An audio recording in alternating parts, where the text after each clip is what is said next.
For a lot of people, this was supposed to be the end of the world, or maybe the beginning. For me, it was just another opportunity to be in a movie theater.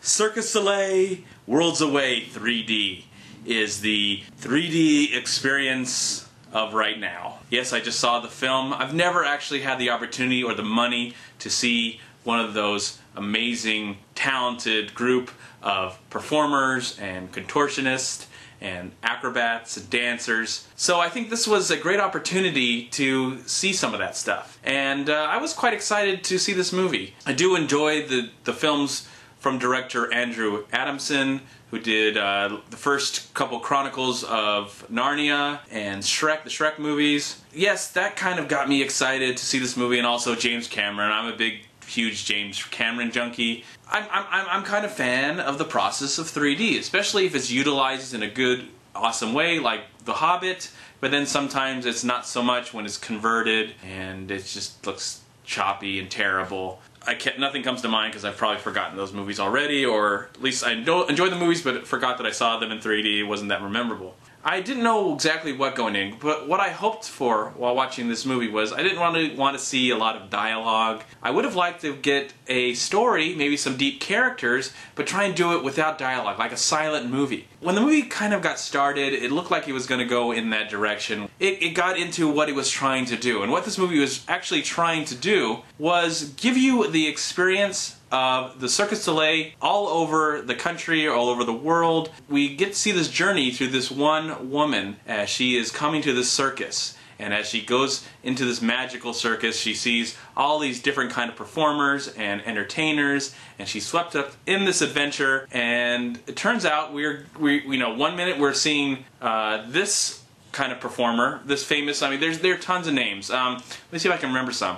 There's O, and Zumanity, and of course Elvis, and the Beatles, because they did play some Beatles songs. And once they got to the Beatles part, I was thinking, oh, okay, I think I have an idea what this movie is now. This movie is a beautiful, gorgeous, amazing spectacle of great talent, and it's presented in a way where it looks beautiful, sparkly, and shiny, and exciting, but in the end, it is just a glorified commercial for the brand that is Cirque du Soleil.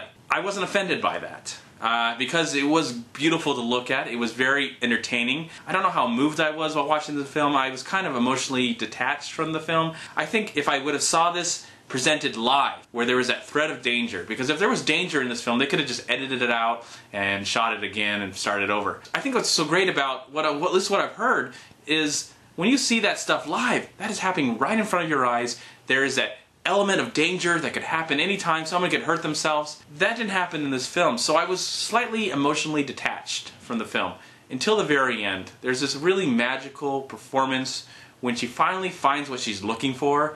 And there's this really great aerial dance with rope. And, that was one of my favorite moments of the film. You know, I love the music of the Beatles, so that was really great to see that incorporated. There are some beautiful shots when they're on this big huge wall that just moves. And at first it's flat and then it moves up and they have to climb it and they have to use sticks to get around, and that was really creative. But another thing that really got to me, that I really enjoyed the most, there was this ship that was in the air, of course by wires, but it was in the air and they had to hold on to each other really tight. And I could just help but think of it like, I'm a sweaty palm man. I just slip. If I had to hold on to somebody like that, it'd just, bye-bye.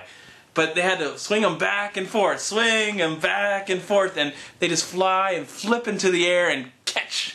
So I would have to say, if you can't afford to go see Cirque du Soleil in Vegas or New York or here in Hollywood, I would love to go to the Hollywood Iris. This is a very cool experience to capture all those little moments. And then when you get the money, go see it live. It's probably better live. But for what it was, I think the directors and James Cameron did a really successful job with this film. And I think it's worth looking at, even if you don't see it in 3D. I don't know if you really need to even see it in 3D. I think it looks good no matter what.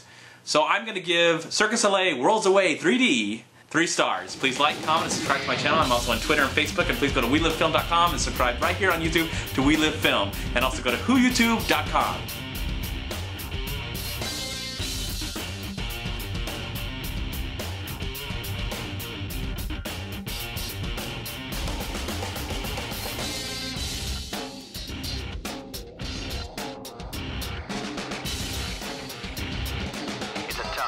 Somebody's got to do it. And I'm so glad that 2013 is coming. The world didn't end yet. I mean, we got a few more hours before, but you know, was it supposed to end, you know, Mountain Standard Time, Pacific Standard Time? You know, was it supposed to, has it already ended in Japan or Russia? You know, who really cares? Live your life, enjoy it. You know, if the world ends someday, so what? You know, just try to enjoy your life to the best of your abilities and always live film. I do.